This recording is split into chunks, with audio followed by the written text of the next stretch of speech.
के लिए लगाए तो लाइव नमस्कार, दिखा देना। आप सभी साथियों का स्वागत है। सभी लोगों से निवेदन है कि जल्दी से जल्दी जुड़ जाएं और चर्चा की जाए 166 दिन के आंदोलन की आगामी रूपरेखा और अब तक की अपडेट, साथ ही साथ आगामी योजनाओं पर चर्चा किया जाए। तो आप सभी लोगों से निवेदन है कि जल्दी से जल्दी जुड़ जाएं और जो साथी जुड़े उनसे निवेदन है कि एक बार वीडियो को आप लोग शेयर करते जाएं, जिससे अधिक से अधिक साथियों तक हमारी बात पहुंच सके और ज़्यादा समय न लेते हुए अपनी बात को शुरू किया जा सके। उम्मीद करते हैं कि आप सब जहां होंगे सुरक्षित होंगे। हम लोगों का तो दिन रात सब खुले आसमान के नीचे ऐसे ही बीत रही है और हम उम्मीद करते हैं कि हमारे इन भाइयों की तपस्या में आपके घर की खुशियां छुपी हैं और जल्द से जल्द इनकी तपस्या सफल हो और आप सभी के घर खुशियां आएँ, ऐसी कामना के साथ मैं आप सभी का इस वीडियो सेशन में स्वागत करता हूं।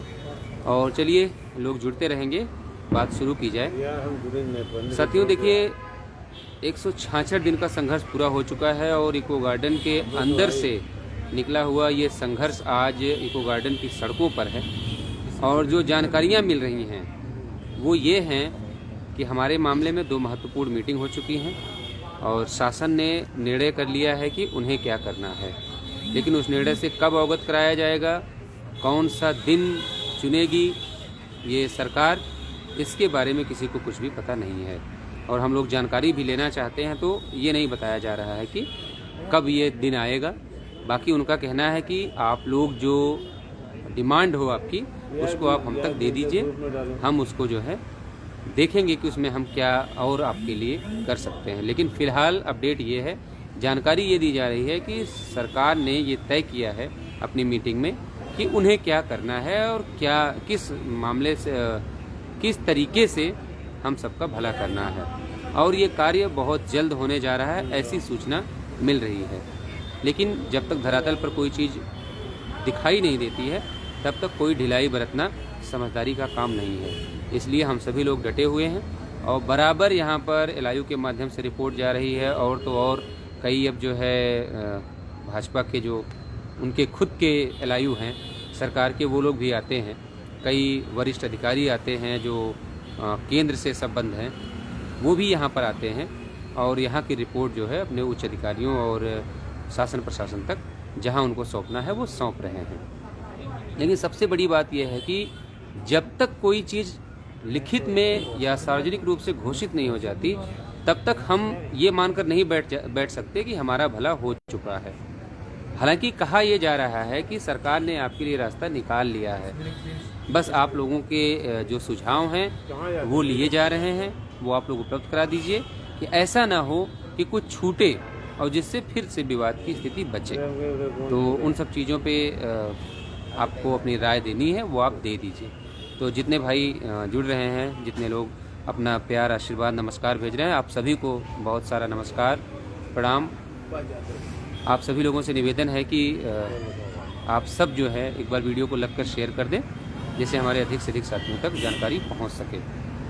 देखिए, लोग मजाक बनाएंगे, लोग आपके संघर्ष की बुराई करेंगे, लोग आपसे लड़ेंगे, लोग आपको गालियां देंगे, लोग तरह तरह की बातें बनाएंगे, लेकिन आपको इन आंदोलनकारियों से एक सीख लेनी है कि जब इरादे मजबूत हों, हौसला हो और कुछ कर गुजरने की जिद हो तो कोई भी रास्ता दुर्गम नहीं होता है। ये हमारे साथियों ने करके दिखाया है। पिछले 166 दिन से जो संघर्ष चल रहा है, किसी ने सोचा नहीं था कि जो आंदोलनकारी कभी 66 घंटे नहीं बैठे थे, आज वो 166 दिन का संघर्ष कैसे पूरा कर गए।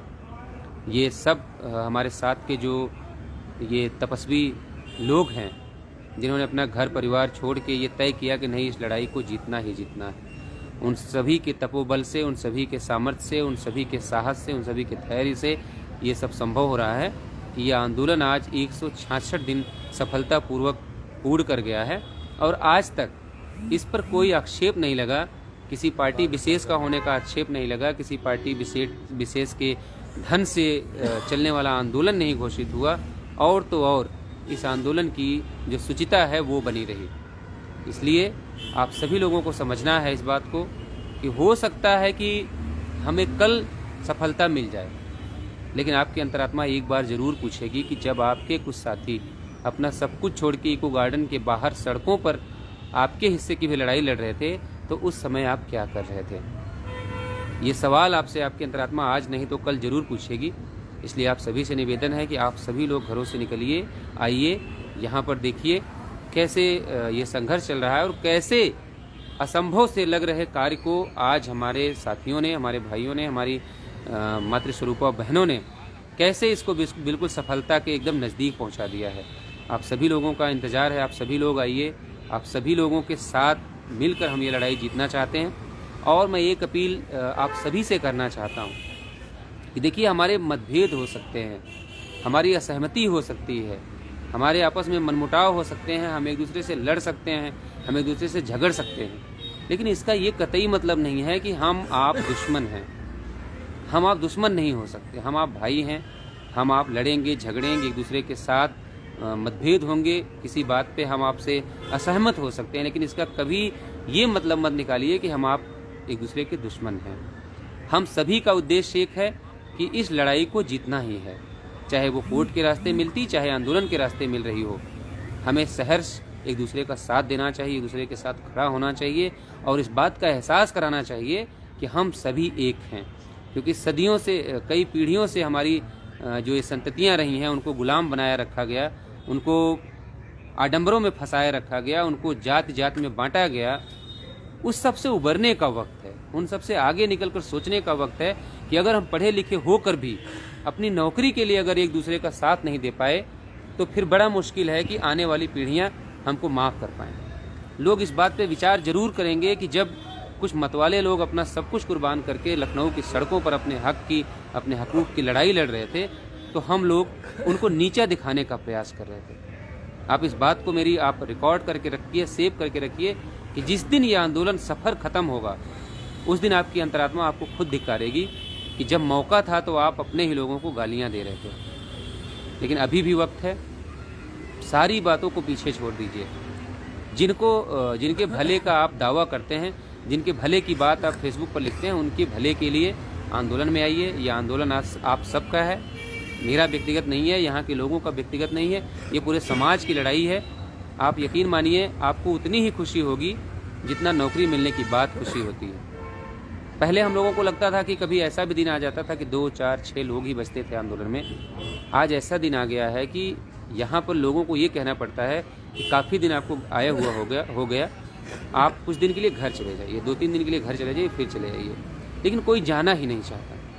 तो जो साथी हमारे अभी भी घरों में रह गए, किसी कारणवश नहीं आ पाए, या किसी को लगता है कि नहीं फला व्यक्ति वहाँ जब तक है मैं नहीं जा सकता, तो मैं कहता हूँ कि आपको किसान आंदोलन से सीखने की ज़रूरत है।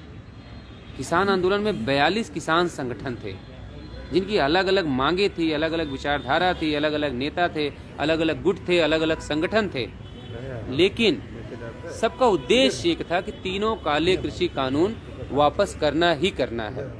इसलिए वो सभी अलग अलग विचारधारा के होते हुए भी, अलग अलग संगठनों के होते हुए भी, अलग अलग लीडरशिप में होते हुए भी इकट्ठा हुए। मैं कह रहा हूँ, जिसको लगता है कि ये लीडरशिप गलत है, यहाँ के लोगों के साथ वो नहीं खड़े हो सकते, मैं कह रहा हूँ आप आइए, अपने लोगों के साथ आइए। आप उस बैनर के नीचे मत बैठिए, आप अपना अलग बैनर लगाइए, आप बैठिए, लेकिन आप घरों से निकलिए। अगर आप घरों में बैठे रह जाएंगे और घरों से एक दूसरे का विश्लेषण करते रह जाएंगे तो समय निकल जाएगा। मैं कह रहा हूँ, जिसको लगता है कि वो हम लोगों के साथ नहीं बैठ सकता, वो इको गार्डन में बहुत जगह है। जिस सड़क पे हम बैठ के आंदोलन कर रहे हैं, वहाँ बहुत स्पेस है। आप आइए, अपना झंडा बैनर लीजिए, अपना एक नेतृत्वकर्ता अगुआ ले आइए, उसके साथ बैठिए, लेकिन बैठिए। मैं कह रहा हूँ, आप अपनी मांगों को लेके आइए, उसको मांगों में जो है आप कंबाइंड मांगे दीजिए। जब वहाँ पे लोग आए तो आप 2-2 ज्ञापन दीजिए उनको, लेकिन आप दीजिए। लेकिन आप इस बात को गंभीरता को समझिए कि जब तक आप घरों से नहीं निकलेंगे, तब तक आप अगर सोच रहे हैं कि आपके घर बैठे फेसबुक पर लिख देने से, फेसबुक पर आंदोलन करने वाले लोगों को उल्टा सीधा लिख देने से नौकरी मिल जाएगी, तो इस दिवा स्वप्न से हमें बहुत जल्द बाहर निकलने की ज़रूरत है। वरना हम सिर्फ और सिर्फ फेसबुक पर लिखने लायक बचेंगे और समय निकल जाएगा। हमारे पास गिने हुए दिन हैं। इन गिने चुने दिनों में अगर हम कुछ कर पाएँ तो वो हमारे लिए बहुत बहुत बड़ी बात हो जाएगी, क्योंकि आज पूरा विपक्ष आपके साथ खड़ा है।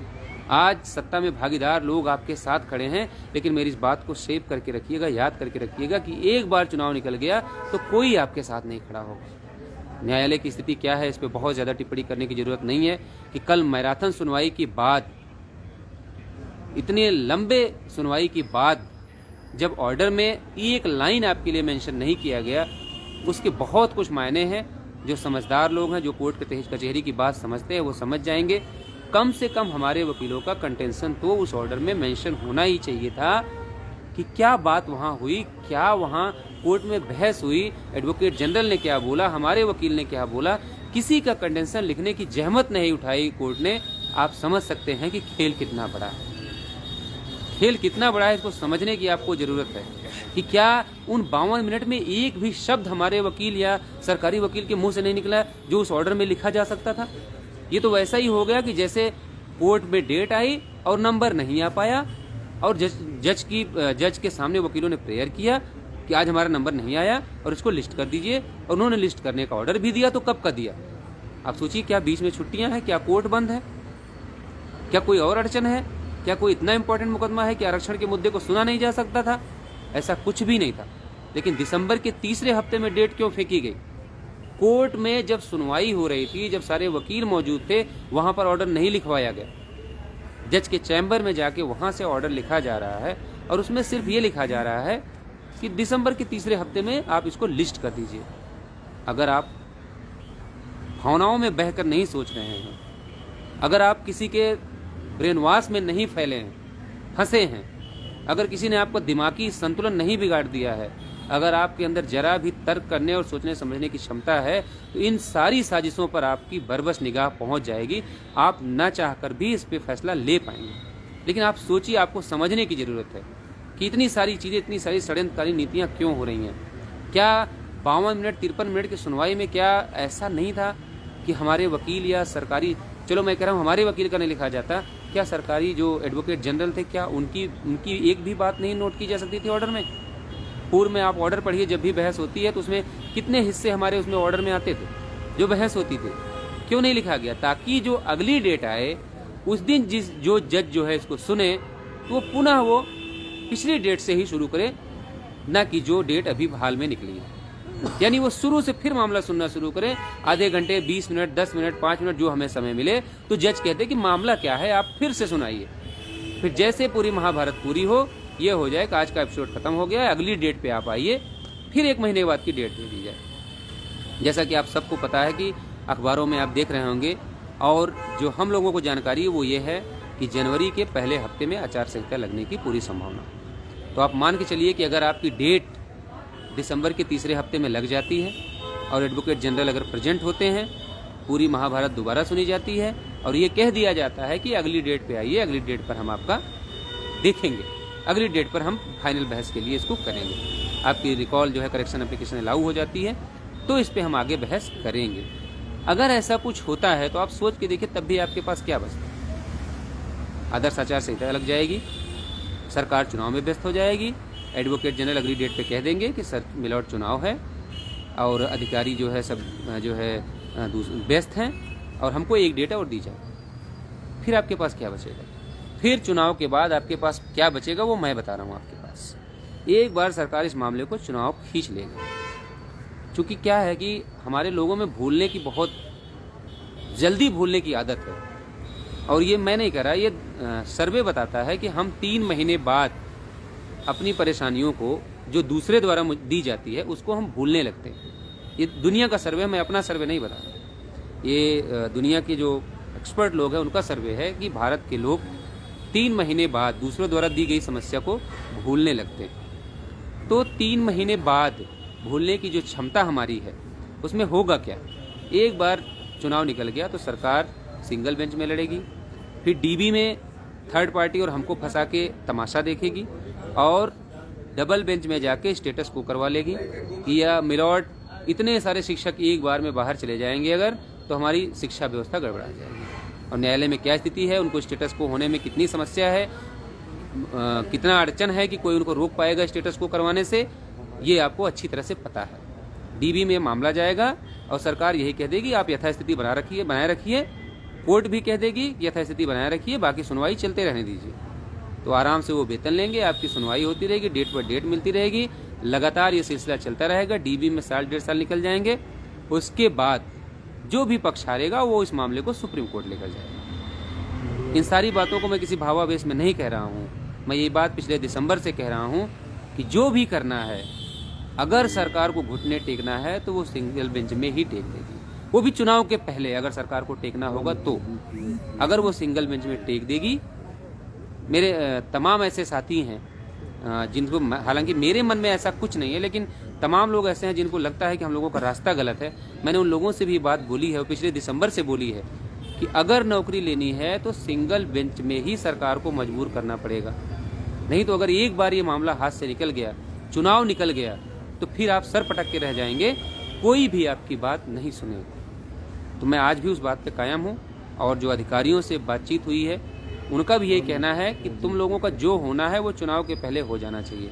अगर चुनाव निकल गया तो हम लोगों की तरफ से पूरी तैयारी है, हम इसको डीबी में लड़ेंगे, सुप्रीम कोर्ट में लड़ेंगे, फिर जो होगा, जिसकी सरकार होगी, जो होगा वो अपना देखेगा, उसमें हमारा कुछ भी नहीं है। तो इसलिए आप सभी लोगों से निवेदन है कि जो जानकारियाँ मिल रही हैं वो यही हैं कि हम लोगों के बारे में फैसला लिया जा चुका है, हम लोगों के सुझाव मांगे जा रहे हैं, हम लोगों की आपत्तियाँ मांगी जा रही हैं कि अगर कुछ संशोधन करना हो तो उसको भी उसमें जो रास्ता निकाला गया है उसमें शामिल कर लिया जाए।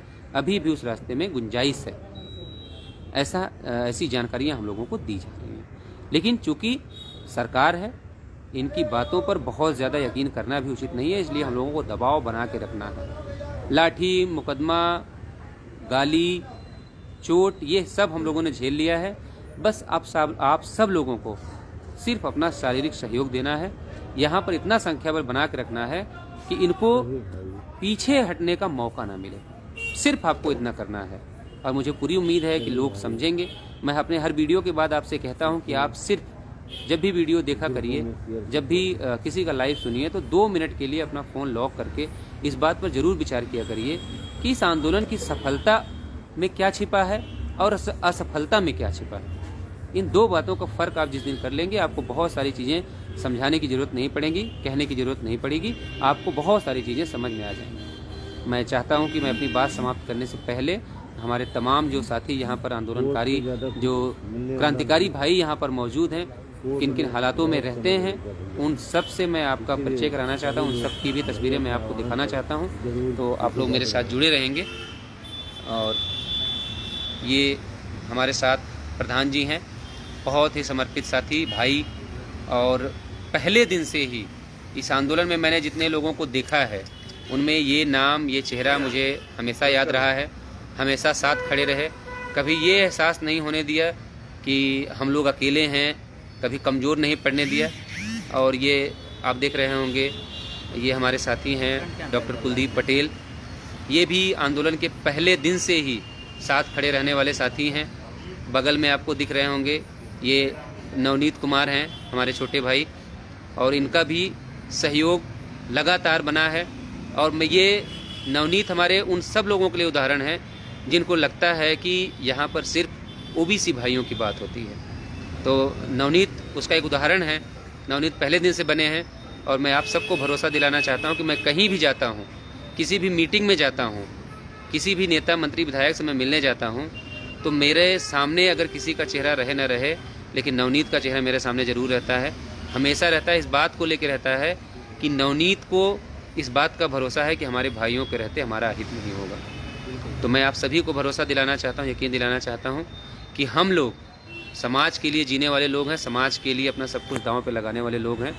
जहाँ ज़रूरत पड़ेगी नवनीत के लिए हम लोग सब लोग एक साथ खड़े होकर, जितने साथी आपके हैं, मुझे इतना यकीन है इन लोगों के ऊपर, ये सारे लोग नवनीत के लिए खड़े हो जाएंगे अगर नवनीत का कहीं अहित हुआ तो। ये आपके नवनीत के पीछे अनिल कुमार दिख रहे हैं।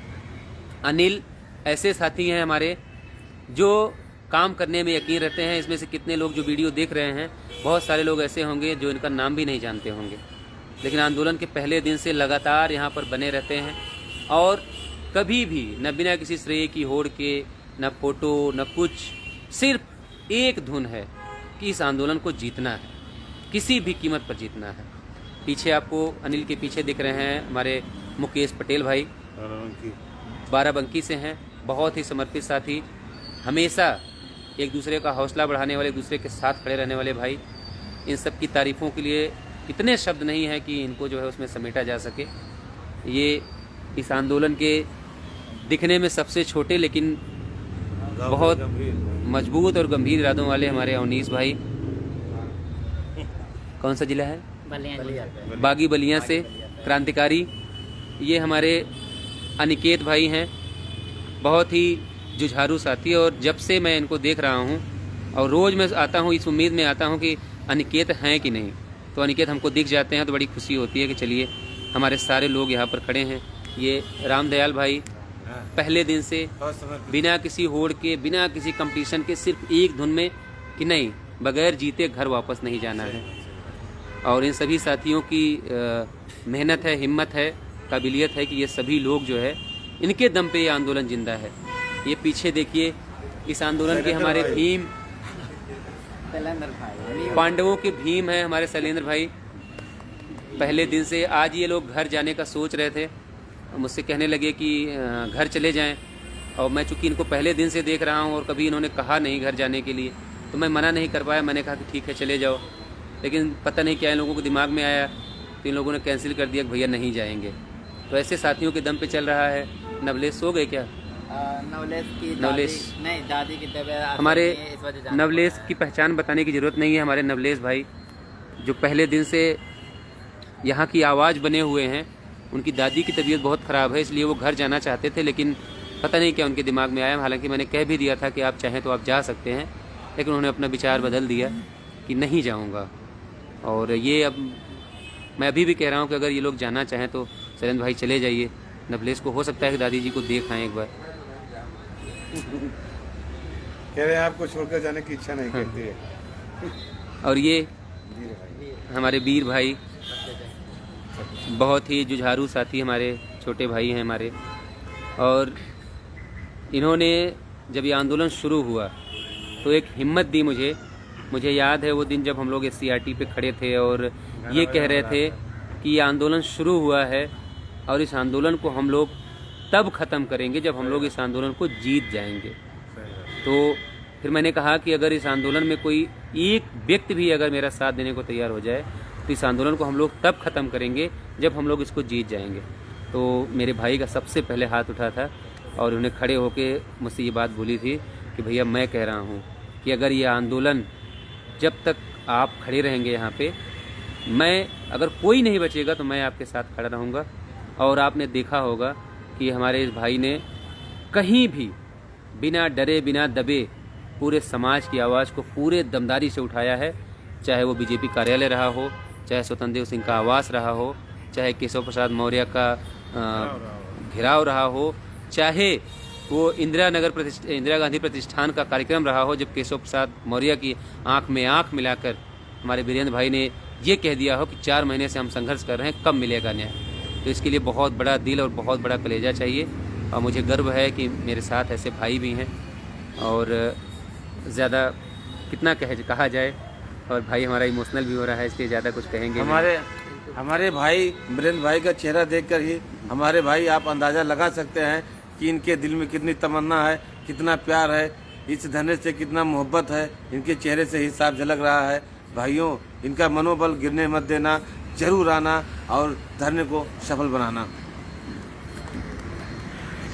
और ये और भी साथी हैं, आप लोग वीडियो को शेयर भी कर दीजिए, कम से कम हमारे आंदोलन के जो सिपाही हैं, जो सैनिक हैं, जो योद्धा हैं, इनके बारे में लोग जानें।